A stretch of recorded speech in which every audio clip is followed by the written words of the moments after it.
নমস্কার, সমাজ ক্রিয়েশনে সকলকে স্বাগত জানাই। আজ আমরা শিখব হেরিং বোন স্টিচ। তো তোমরা প্রত্যেকে স্টিচটি ভালো করে দেখো, স্কিপ করবে না। স্কিপ করলে ভালো করে শিখতে পারবে না। তো যাই হোক, বেশি কথায় না গিয়ে আমরা স্টিচটি শিখি। চলো। আমি আগের দিন তোমাদেরকে হেম স্টিচ শিখিয়েছিলাম। যারা আমার হেম স্টিচটা দেখোনি এখনো পর্যন্ত, তারা আমার এই হেম স্টিচের ভিডিওতে গিয়ে স্টিচটি দেখে নিও। কেমন? ওই একই রুমালে আমি তোমাদের হেরিংবোন স্টিচটি দেখাবো। প্রথমে আমি একটু ড্রয়িং করে নিচ্ছি তোমাদের শেখার জন্য। সহজ কিছু দেখা যাক, যতটা সহজ পারা যায় সেরকম কোনো কিছু একটা ড্রয়িং করে নিই। 3টে পাপড়ি দিয়ে 3টে পাতা মতো এঁকে নিই আগে।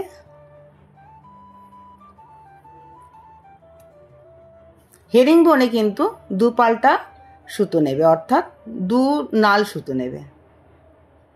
যে কোনো সেলাই তোমরা ফ্রেম দিয়ে করো, তাহলে সেলাইটা টান টান হবে। প্রথমে একদম একটা পাপড়ি মাথাতে তুললাম, সূচটিকে তুলে নিয়ে একবার বাঁ দিক থেকে প্রথম যেখানে সূচটা তুলেছিলাম সেইখানে তুলবো একবার, আবার ডান দিক থেকে তুলে নিয়ে প্রথম যেখানে ছিল সেখানে একবার বাঁ দিক থেকে। যখন বাঁ দিক থেকে যখন আমরা সূচটা তুলবো তখন সুতো থাকবে ডান দিকে। যখন ডান দিক থেকে সুতো কাপড়টাকে কিছুটা নেব তখন সুতো থাকবে বাঁ দিকে। এইভাবে আমরা আস্তে আস্তে আস্তে আস্তে নিচের দিকে এগিয়ে যাব। কেমন? দেখো,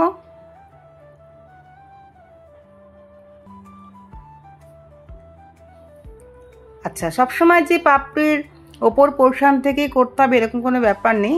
পাপড়ি যেখান থেকে শুরু হয়েছে সেই দিক থেকেও আমরা করতে পারি। আচ্ছা, মিডিলের যেটা রয়েছে সুতোটাকে কেটে বাদ দিয়ে দিই। এবার যেহেতু মাঝে অন্য কালারের সুতো দিয়ে করব, তাই এই সুতোটাকে কেটে নিচ্ছি। এবার মাঝে আমরা একটা অন্য কালার দিয়ে করি, কিন্তু প্যাটার্নটা একই থাকবে। যে প্যাটার্নে করছিলাম, একবার বাঁ দিক একবার ডান দিক, এইভাবে আস্তে আস্তে আমরা নিচের দিকে এগিয়ে যাচ্ছিলাম।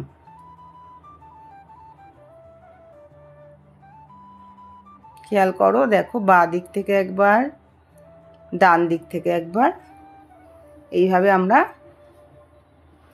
স্টিচটি করব।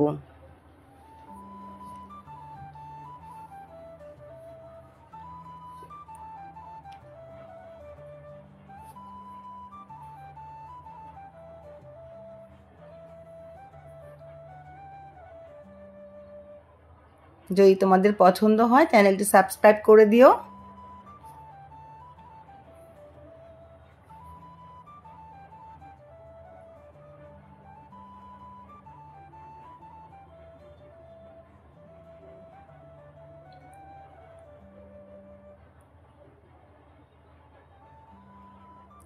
ঠিক আছে, এবার মাঝের অংশটি হয়ে গেল।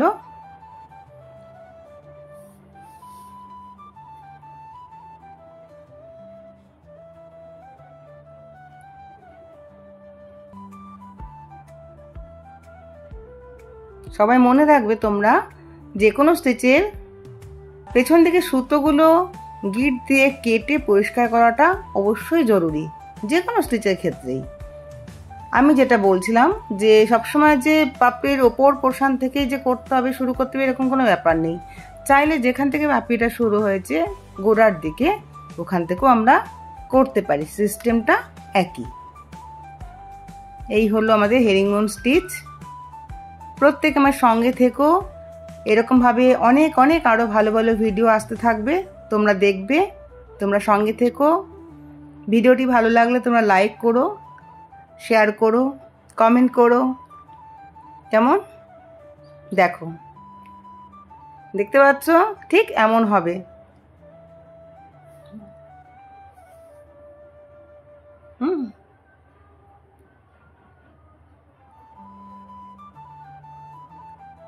এই স্টিচটি কিসে কিসে আমরা ব্যবহার করতে পারি কমেন্টে লিখো। আর এই যে সুতো দেখছো, এটা অ্যাঙ্কার সুতো, তোমরা চাইলে ডলি বা অন্য কোনো কোম্পানির সুতো ব্যবহার করতে পারো, তবে রিলের সুতো দিয়ে করো না, সেলাই ভালো হবে না। তো আজকের মতো এখানেই শেষ করলাম।